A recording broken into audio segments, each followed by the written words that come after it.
मैं परमेश्वर का धन्यवाद देता हूं कि उसने अपने अनुग्रह के द्वारा ये अवसर दिया कि मैं परमेश्वर के वचन से आप सभी से बात करूं। परमेश्वर के वचन से आपके जीवन के लिए एक महत्वपूर्ण प्रश्न है, क्या आप नई सृष्टि हैं? परमेश्वर का वचन कहता है दूसरा कुरिन्थियों उसका 5वां अध्याय और उसका 17 पद, इसलिए यदि कोई मसीह में है तो वह नई सृष्टि है, पुरानी बातें बीत गई, देखो सब बातें नई हो गई। जब हम प्रभु यीशु मसीह को अपना व्यक्तिगत उद्धारकर्ता के रूप में ग्रहण करते हैं, तुरंत मसीह हम में और हम मसीह में एक हो जाते हैं। इसलिए उस समय से हम इस दुनिया के नहीं बल्कि प्रभु यीशु मसीह में एक नई सृष्टि हो जाते हैं। जब मसीह हम में रहता है तो हमें मसीह के रूप में या उसकी इच्छाओं में रहना है और हमें अपने जीवन के द्वारा दुनिया में मसीह के गवाह बनना है।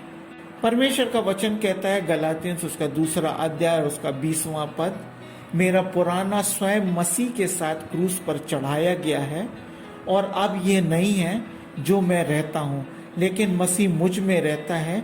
इसलिए मैं परमेश्वर के पुत्र पर भरोसा करके इस सांसारिक शरीर में रहता हूँ जिसने मुझसे प्रेम किया और खुद को मेरे लिए दे दिया है।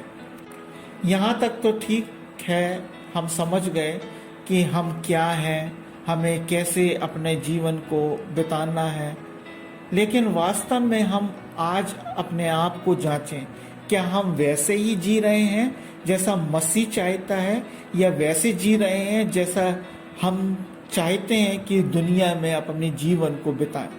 हम अपनी आत्मिक स्थिति को समझें। हालांकि हम दुनिया में रह रहे हैं, लेकिन हमें दुनिया से अलग रहना होगा। यदि हम सांसारिक जीवन जी रहे हैं तो हमें अपने उद्धार के बारे में सोचना होगा। यदि आपके जीवन में प्रभु यीशु मसीह को उद्धारकर्ता ग्रहण करने के बाद भी यदि कोई बदलाव नहीं आया है तो आपको यह सोचना होगा, क्या आपने वास्तव में प्रभु यीशु मसीह को ग्रहण किया है और पश्चाताप किया है, या सिर्फ किसी के कहने पर, भावनाओं के कारण या किसी आशीष के कारण मसीह को आप मानते आए हैं। प्रभु का वचन कहता है मत्ती रचित सुसमाचार उसका 6वां अध्याय और उसका 24 पद, कोई भी 2 स्वामियों की सेवा नहीं कर सकता, या तो वह एक से घृणा करेगा और दूसरे से प्रेम करेगा, या वह एक को समर्पित होगा और दूसरे को घृणा करेगा। जबकि परमेश्वर ने हमसे कितना अधिक प्रेम किया, उसने अपने इकलौते पुत्र प्रभु यीशु मसीह को हमारे लिए दे दिया, तो क्या हमें दुनिया से प्रेम करना चाहिए जो हमें हर दिन नरक की ओर ले जाती है? परमेश्वर बहुत स्पष्ट रूप से अपने पवित्र वचन के द्वारा हमसे कहता है कि जो लोग अपने आप को विश्वासी कहते हैं पर इस सांसारिक जीवन जो पाप में है, मूर्ति पूजा है, व्यभिचार है, अभिमान है, इसके अनुसार अपने जीवन को बिता रहे हैं। प्रभु का वचन कहता है 1 यूहन्ना उसका 2 अध्याय और उसका 15 और 16 पद, दुनिया या दुनिया की चीजों से प्रेम मत करना। अगर कोई दुनिया से प्रेम करता है तो उसमें परमेश्वर का प्रेम नहीं है, क्योंकि वो सब दुनिया क्या है, शरीर की इच्छा है, आंखों की इच्छा है, भौतिक संपत्ति से उत्पन्न होने वाला अहंकार है। ये परमेश्वर की ओर से नहीं है, ये पिता की, स्वर्गीय पिता की ओर से नहीं है, ये सब कुछ इस संसार की ओर से है।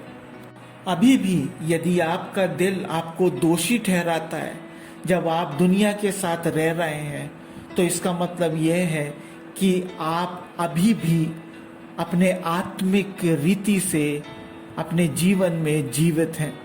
परमेश्वर स्पष्ट रूप से आपको गंदी चीजों से अलग होने के लिए बता रहे हैं, जिसके लिए आप विवश हैं। हम अपने स्वर्गीय पिता के हैं, उन्होंने हमें अपने बेटे के जीवन के मूल्य के द्वारा खरीदा है।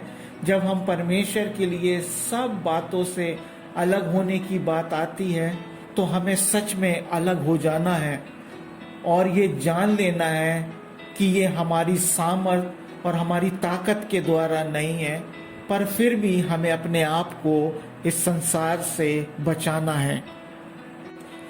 आपको एक बार फिर से अपने पापों के लिए पश्चाताप करना होगा।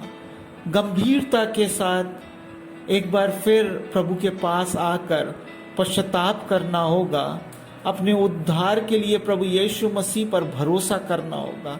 केवल मसीह के द्वारा ही आप अपने जीवन को बदल सकते हैं। आप दुनिया के हैं, आप दुनिया में हैं, लेकिन दुनिया का हिस्सा नहीं है। दुनिया की इच्छाओं का पालन ना करें और अविश्वासियों के तरह ना जिएं, लेकिन प्रभु यीशु मसीह की तरह आज से अपने जीवन को बना लें। हमारे प्रभु और उद्धारकर्ता प्रभु यीशु मसीह के अनुसार चलें। हमारी पवित्रता मसीह के द्वारा आती है। हमें न केवल खुद को दुनिया से अलग रखना चाहिए, बल्कि हमें खुद को प्रार्थना में परमेश्वर के साथ स्थापित करना चाहिए। आप और मैं प्रभु के प्यारे बच्चे हैं।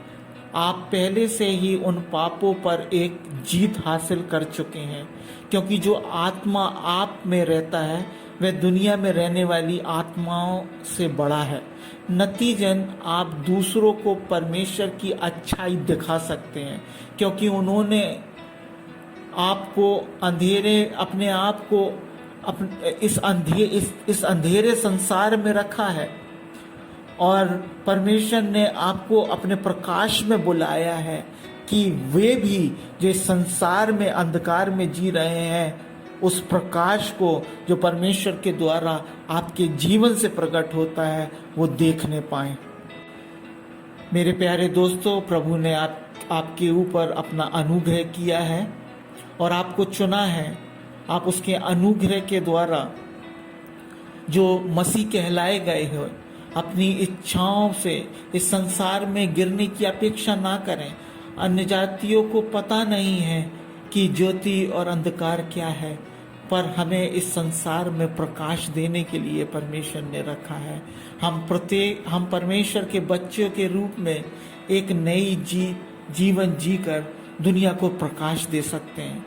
तो क्या हम आज जांच करेंगे और पुराने रिवाजों, प्रथाओं, आदतों, दृष्टिकोण, कमजोरियों को छोड़ देंगे और मसीह में प्रेम, आशा और विश्वास के साथ जिएंगे? परमेश्वर आपको आशीष दे और आप उसकी इच्छा में अपना नेतृत्व करें। गॉड्स विजन मिनिस्ट्री आप सभी के लिए प्रार्थना करता है कि आप परमेश्वर के प्रेम, अनुग्रह और उसके उद्धार में बढ़ते जाएं। परमेश्वर आपको आशीष दे।